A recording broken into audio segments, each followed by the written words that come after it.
Donc ce matin, c'est le statu quo entre la France et le Royaume-Uni. Voilà, c'est ça. On entend de grandes menaces depuis une semaine à propos du nombre de licences pour les bateaux français, les bateaux de pêche dans les eaux anglaises. La France en veut 2 fois plus. Elle était censée appliquer des mesures de rétorsion à partir de ce matin.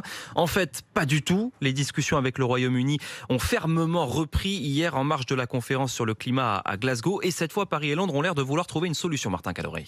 Nous avons reçu de premiers signaux de la part des autorités britanniques pour accélérer les échanges, se félicitait hier soir Clément Beaune, secrétaire d'État aux Affaires européennes.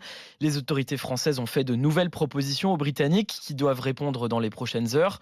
Signe du réchauffement des relations entre les deux pays, le ministre britannique chargé des relations avec l'Union européenne viendra à Paris jeudi à l'invitation du gouvernement français.